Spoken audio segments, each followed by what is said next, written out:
What's up guys, Houndish here, and today we get an end of year 2024 developer update from Bungie regarding Destiny 2. This isn't something we were anticipating that we would actually see, but Bungie are obviously taking the opportunity to jump in and talk with the community more widely about the game, their future plans, some of the content that we're going to see soon with episode Heresy, and how they're looking forward to 2025. They also respond to a bit of feedback about the episode model, issues that are frequently being brought up in the community at the moment, and some general insights which are pretty interesting. So I figured we'd jump in and cover this in a video, especially given community sentiment at the moment. I think Bungie probably have made the right choice by stepping in to speak about the game before the end of the year, especially given that we'll have a sort of gap over the holiday season where things will naturally go pretty quiet. So I guess they're trying to calm nerves a little bit. Some players will appreciate that, others perhaps less. But nonetheless, we'll talk about what they've got to say today. So if you find the video useful, get subscribed and I'll keep you posted with more content. Now though, let's get into it. Bungie show off some of that cool Apollo artwork that they showed back a little while ago now. And getting straight in, we've got Robbie Stevens, the assistant game director for Destiny 2. And he says, over the past few months, we've been sharing details about the future of D2 in developer deep dive articles. The Destiny 2 team is hard at work paving the way for codename Frontiers. The new destination in codename Apollo is content complete. That means we're focused on polishing the non-linear campaign, Metroidvania gameplay experience, as well as developing the finer details of the world and fleshing out the numerous quests that you'll discover during the journey through New Frontiers. And so that sounds encouraging, I guess. It's nice to know that there are some more significant bits of Destiny content, generally the more interesting stuff, right in expansions, which is being polished up at this point. And they say the core game portal, activities, modifiers, and next generation gear that will be Destiny's new backbone are coming online. We're playtesting every week, and we've planned multiple summits in the coming months with members of the D2 community to provide invaluable feedback and help us on our executions. Additionally, we're hiring a handful of gameplay specialist positions. Our specialists, sourced from the community, will be in the trenches with the dev team, playtesting the new core game progression and gameplay systems, as well as codename Apollo's campaign and post-game. These specialists provide us with the kind of perspective that you can only get from dedicated players. We'll be going dark on codename Frontiers communications for a little while. The team needs time to playtest, collect feedback, and cook before we emerge again with more details. But overall, these are just words in a blog post, but it sounds like a positive way to look forward. And of course, if there's more feedback that will come directly from the community, playtesting, which as we've seen is very important, that doesn't necessarily include QA and kind of finding bugs and fixing them, but having more community feedback in one form or another about the upcoming content sounds like a good thing overall. And they go on to say Destiny has a long history of reinventing itself in response to community feedback and the expectations of players. Our North Star, however, remains unchanged, and we strive to build worlds that inspire friendship and create amazing gameplay experiences that leave an undeniable mark on people's lives. We've started breaking bones and trying new things with episodes. Some of those changes have been well received by the community, like the Vespers Host dungeon race.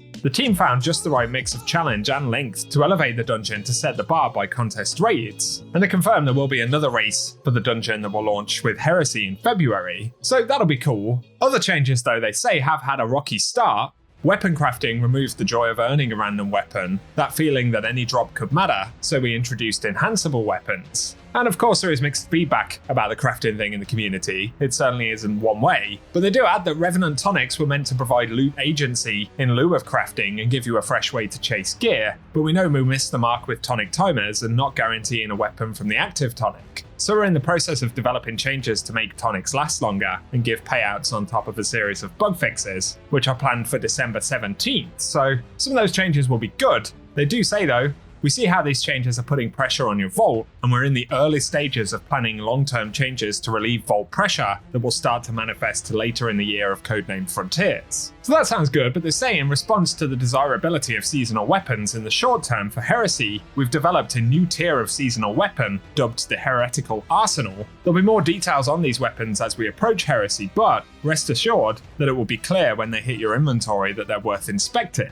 These changes are stepping stones that help us evaluate our long-term plans to create a deeper weapon chase in codename Frontiers. So I'm curious to see what that will be about. And next they talk about episodes introducing new content cadences with acts. And they say, while there are new activities, loot, and quests rolling out at a consistent cadence, This change created lulls in our gameplay calendar at the end of an episode. So for the final weeks of Revenant, there'll be a special pursuit similar to Riven's Wishes, where you can complete quests to choose from a list of new and desirable rewards. I'm guessing that is a nod to the bento token quest things that have been sort of leaked in the database, so curious to see what that'll be about. Otherwise though, they say they have evaluated feedback from Revenant's content rollout, and we've made changes to Heresy that strike a better balance between everything dropping on day one of an act versus meaningful reasons to return throughout the episode. We're taking an approach where the vast majority of activity content will be available the first day of an act, and subsequent weeks will add or evolve that content based on the story. Also, we're adjusting the act rollout schedule so that there is less downtime in the gameplay calendar later in the episode. Heresy will be the last season in the episode format. It did make me chuckle that they've referred to it both as a season and an episode in the same sentence, but the team has been taking big swings to create new activities that evolve throughout the episode and create big secrets to uncover on the Dreadnaught. Obviously there's nostalgia for the Dreadnaught. I'm glad that they're talking about there being plenty of secrets to uncover. I'm curious how that space is going to return and whether there'll be a explorable element to it, we'll find out. But lastly, they say as Revenant approaches its final act, where you'll delve into Dracula's castle-inspired fortress, I wanted to take a moment to reflect on some feedback we've received around the Echoes and Revenant story. Our first two episodes had a tight focus, establishing Maya Sundaresh and her Echo of Command as a force to be reckoned with, and Fikrul re-emerging with the power to create an undead army for a last showdown with the Guardian and his dad. And we set out to deliver on narrative promises that set up in the Light and Darkness saga that we couldn't tie off with the final shape, the Kell of Kells, Hive siblings, and showcasing the effect that the Witness has on the world and more. By prioritizing satisfying conclusions, we want to clear a path for bold new storylines in the saga to come.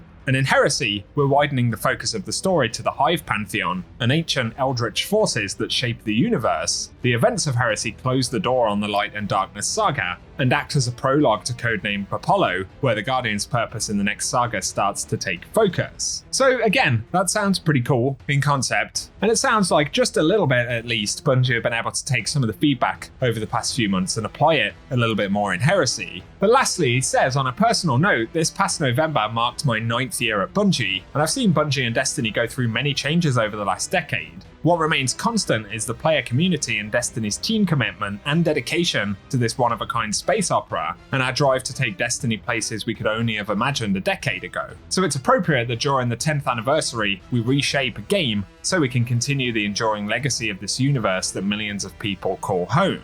We're eternally grateful to you, our Guardians, for your passion and dedication to Destiny that enables us to chart a course to new frontiers. And so that is the update today. Some useful bits of info in there, really. Interesting insights into Apollo that should be launching next summer. We don't have a specific launch date yet, but again, with this being a new model moving away from very large expansions to something a bit smaller, and of course changes to the season model in general, it's going to be a really big year for Destiny, and of course we'll see what Bungie can produce on that front. In the short term though, couple of little teasers for the end of Revenant Act 3, those quests that'll be rolling out, and the exotic mission. And otherwise Heresy, which again, we'll have a better idea when we actually get to see it, but obviously there are loads of opportunities when bringing back something like the Dreadnaught. We've discussed all of that previously, so we won't go into too much detail. Hopefully Bungie will do it justice. For now though, give us your thoughts down below. That is the end of year developer update. And I'm sure some of it is in response again to community sentiment at the moment, but I think it's better that Bungie communicate on some level than remain quiet, especially as we are going to go into that quiet spell like I said. So